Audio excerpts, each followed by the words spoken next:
today's video, we're going to discuss the theory of social change, which is also a major idea from the side of Karl Marx, who was actually a conflict theorist, and he presented many ideas. Yesterday, we discussed his major idea on basically the dialectic materialism. Not only that, we also covered the ideas on the materialistic interpretation of history, which we try to define what is the role of the contradiction within the social progress. Not only that, we also discussed the major types of societies and the ways, which is the economic ways that determine the forms and structure of society. Now it's time to move towards another important idea of Karl Marx, which is social change. Basically social change है क्या? इस theory के अंदर हम ये understand करेंगे। सबसे पहले समझ लें सोशल चेंज एक तरह से एक ऐसा फिनोमेना है जिसमें सोसाइटी के स्ट्रक्चर लेवल चेंजेस हो सकते हैं। इस तरह चेंजेस हो सकते हैं जो सोसाइटी का प्रीवियस स्ट्रक्चर था उसकी बिल्कुल ही ट्रांसफॉर्म हो चुका होता है और वो न्यू मोड ऑफ लिविंग को गुजार रही होती है। सोसाइटी सोशल चेंज को specific change in the structure और functions of the society is social change. Basically अगर हम बात करें कार्ल मार्क्स तो Karl Marx was highly influenced by the idea of social changes and उनकी बेस में याद रखिएगा वही डायरेक्टिव मेटेरियलिज्म का जो आइडिया वही है। अगर आपने वो वीडियो नहीं देखी you should look for that video as well, तभी जाके आपको सोशल चेंज का आइडिया क्लियर होगा कि उन्होंने सोशल चेंज किस तरह से डिफाइन किया। बेसिकली ये कंसेप्ट बेसिकली जिस चीज से एसोसिएटेड है वो है social classes and class struggle. ठीक है, कार्ल मार्क्स ने जब उन्होंने सोशल चेंज को डिफाइन किया तो बेसिकली उन्होंने सोशल चेंज को रिगार्ड टू सोशल क्लासेस और क्लासेस के दरमियान स्ट्रगल से आइडियाज को कंटेन किया और इसकी बेस पर उन्होंने कहा कि सोसाइटी के अंदर चेंज है। उसके अकॉर्डिंगली सोसाइटी हमेशा टू पोलर सिस्टम को कंटेन करती है और ये जो टू पोलर सिस्टम है इसमें दो क्लासेस एग्जिस्ट होती हैं और बेसिकली ये दोनों क्लासेस जो हैं वो एक तरह से एक दूसरे के ऑपोजिट आइडियाज रखते हैं। क्लास हम कह सकते हैं कि एक कलेक्शन ऑफ पीपल है जिनका वी कैन से कि way of living and standard of living and we can say कि इकोनॉमिक जो स्टेटस होता है वो सेम है, उसको क्लास है। बेसिकली हर सोसाइटी में क्लासेस एग्जिस्ट करती हैं, उन्होंने हर सोसाइटी के हवाले से डिफाइन करने की कोशिश की है। जब सोसाइटी के अंदर क्लासेस एग्जिस्ट करती हैं तो उनके जो आपस में वी कैन से कि वैल्यूड मीन्स है वो डिफर कर रहे होते हैं। कोई किसी चीज़ को वैल्यू कर रही होगी तो कोई किसी चीज़ को वैल्यू कर रही होगी। यही रीजन है कि उनके दरमियान कॉन्ट्रडिक्शन सब होती है। जो कॉन्ट्रडिक्शन होती है उनके दरमियान क्लास अगर होती है और ये class struggle social change cause करती है। तो असल में उन्होंने अपने सोशल चेंज को सोशल क्लासेस और क्लास स्ट्रगल के साथ लिंक किया। Another important thing is that कि जो सोशल चेंज की थ्योरी ऑफ कॉन्फ्लिक्ट ओरिएंटेड है। असल में उन्होंने यही डिफाइन किया सिर्फ क्लासेस का एग्जिस्ट होना काफी है कि क्लासेस के दरमियान कॉन्फ्लिक्ट का स्ट्रगल का होना बड़ा जरूरी है, तभी जाके सोशल चेंज होता है।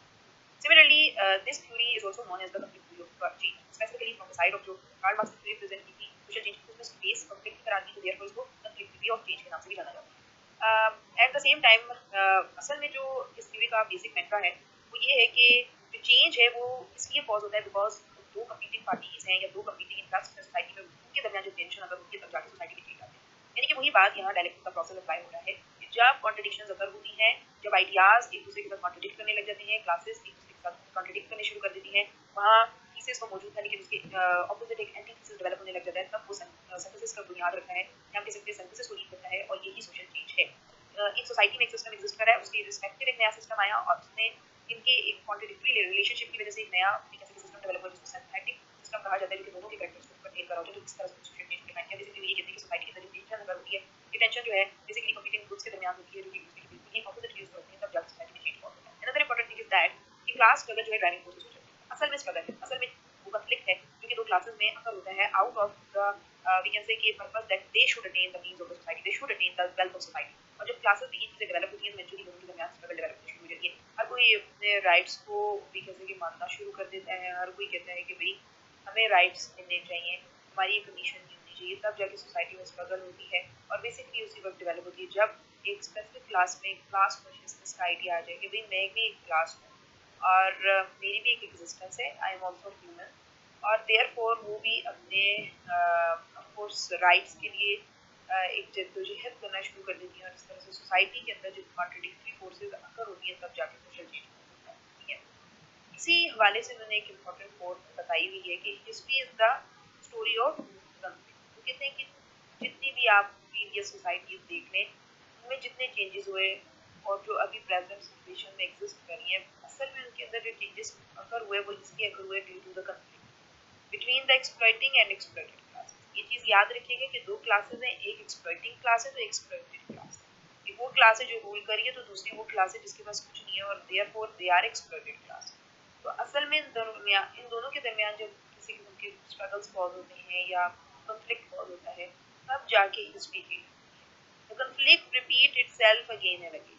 अकॉर्डिंग टू कार्ल मार्क्स जो कॉन्फ्लिक्ट होता है ना वो अपने आप को बार बार रिपीट करता है। इट डजंट मीन कि ये स्टॉप हो गया एक सिचुएशन में गया। हमेशा याद रखें कि एक सोसाइटी में एक सिस्टम एग्जिस्ट कर रहा है, वो उसकी थीसिस एग्जिस्ट कर रहा होता है, उसके अगेंस्ट लाजमी तौर पर कोई ना कोई और सिस्टम इमर्ज होता है। जब राइट सही तरीके से नहीं मिल रहे होते, जब किसी किस्म की एक्सप्लॉइटेशंस अगर हो रही होती हैं, डिस्क्रिमिनेशंस अगर हो रही होती है, तब जाके एक न्यू क्लास लाजमी मर्ज होती हैं और इस तरह से सोसाइटी के अंदर चेंज आता है, ठीक है। सो वो कहता है कि असल में जो ये कॉन्फ्लिक्ट है वो अपने आप को बार बार रिपीट कर रहा है until capitalism is overthrown by the worker and social state is created. वही बात जो कि प्रीवियस वीडियो में मैंने बताई थी आपको कि बेसिकली इसमें यही है कि हर सोसाइटी में क्लासेस एग्जिस्ट कर रही हैं और हर सोसाइटी में उनके दरमियान कॉन्ट्रडिक्शंस अगर हो रहे हैं और वो कहता है कि अंटिल ये इस स्टेज पे पहुंच जाएगा कि एक सोशलिस्ट स्टेट बनेगी जहां सोशलिस्ट मीन्स ऑफ प्रोडक्शन का आइडिया प्रेजेंट होगा और बेसिकली वहाँ हर कोई इक्वली ऑन कर रहा होगा, there would be no discrimination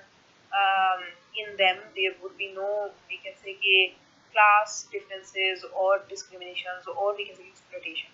so basically ये एक ऐसी परफेक्ट सोसाइटी होगी जो कि क्लासलेस सोसाइटी होगी। तो इस तरह से उन्होंने डिफाइन किया कि सोसाइटी के अंदर चेंज इस तरह कर होते हैं जब सोसाइटी के दो कंपीटिंग ग्रुप्स आपस में एक दूसरे से कंफ्लिक्ट डेवलप कर लें और इस कंफ्लिक्ट की सूरत में जो नया सिस्टम डेवलप होगा और दोनों के आइडियाज को कंटेन करेगा और दोनों को रिप्रेजेंट करेगा। Okay, another important thing is that society is fundamental dynamic not static and he regards conflict as normal। अब कार्ल मार्क्स कहते हैं कि सोसाइटी हमेशा चेंज होती रहती है, ये तो हो ही नहीं सकता कि स्टैटिक, और ये कार्ल मार्क्स के जितने भी सोशलॉजिस्ट्स हैं वो यही मानते हैं कि सोसाइटी हमेशा से चेंज होती आई है, ये कभी भी स्टैटिक नहीं रही और सोसाइटी के अंदर चेंज इस तरह से अकर होता है वो कंफ्लिक्ट की वजह से अकर होता है। असल में बेस किस चीज को करार दिया गया है from the side of Karl Marx, वो है कंफ्लिक्ट। यानी कि सोसाइटी के जो कंपीटिंग ग्रुप्स हैं अगर उनमें कंफ्लिक्ट अकर होगा तब जाके सोसाइटी के अंदर चेंज कॉज होंगे।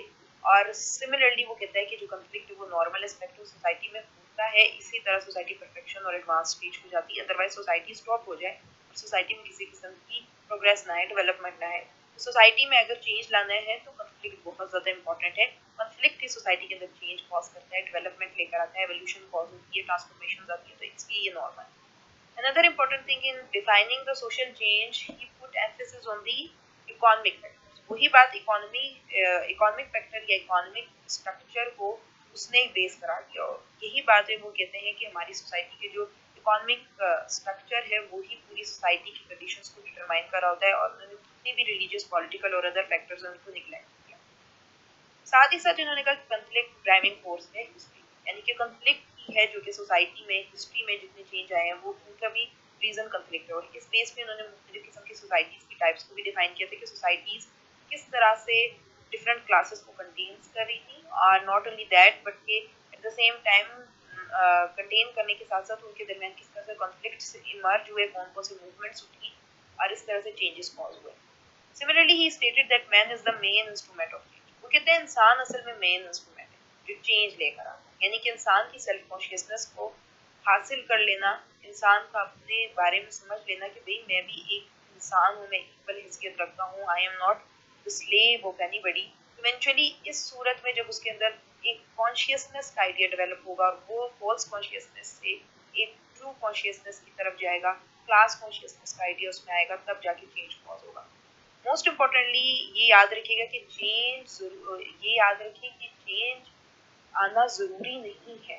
असल में जरूरी ये कि इंसान जाने अपनी प्लेस, इंसान को पता हो कि भाई मैंने अपने आप को चेंज करना है, मैंने अपनी कंडीशन को चेंज करना है और जो एक्सप्लॉयटेशन है उसके खिलाफ जब तक वो आवाज नहीं उठाएगा उस वक्त चेंज नहीं होगा। ये सोसाइटी का कोई ऐसे एवोल्यूशनरी प्रोसेस नहीं है, ये इंसान की डेलिब्रेट एफर्ट्स हैं जिसके थ्रू सोसाइटी में चेंज होता है और सोसाइटी के स्ट्रक्चर के अंदर चेंज कॉज होता है। ये असल में इंसान की डेलिब्रेट कोशिशें हैं, अदरवाइज सोसाइटी के अंदर चेंज ऑन इट्स ऑन नहीं आता। जिस तरह से बहुत सारे थिंकर्स जिसमें हर्बर्ट स्पेंसर कहता है सोसाइटी ऑन अपने आप ही चेंज होती है, वो ये बोलता है सोसाइटी में एवोल्यूशन आता है इसलिए हमें इसमें इंटरफेयर नहीं करना चाहिए। लेकिन कार्ल मार्क्स कहता है नो, सोसाइटी इस तरह चेंज नहीं होती, सोसाइटी में मुकम्मल तौर पर ह्यूमन एफर्ट्स के तहत चेंजेस कॉज होते हैं। Another important thing which is associated with this idea or this theory, basically उनकी एक another important quote है वो है violence is the midwife of history। वो कहते हैं कि असल में सोसाइटी में जब वायलेंस कॉज होता है यानी कि एक ग्रुप दूसरे के ऊपर के खिलाफ वायलेंट एक्शंस ले रही होती है, तो ये वायलेंस ही असल में लेकर जाता है चेंज और इस तरह से हिस्टोरिकल डेवलपमेंट कॉज होती है। तो बेसिकली इस थ्योरी के अंदर इन्होंने इन एस्पेक्ट्स को डिफाइन करने की कोशिश की है और इसमें जो है सोशल चेंज को डिफाइन करने का सबसे बेसिक रीजन उन्होंने क्लास स्ट्रगल को ही करा दिया कि क्लासेस के दरमियान जो स्ट्रगल कॉज होती है या कॉन्फ्लिक्ट होता है तभी चेंज आता है सोसाइटी के अंदर, स्ट्रक्चर के अंदर चेंजेस कॉज होते हैं। You have to remember that. I hope आपको आज की वीडियो पसंद आई होगी। Do not forget to subscribe.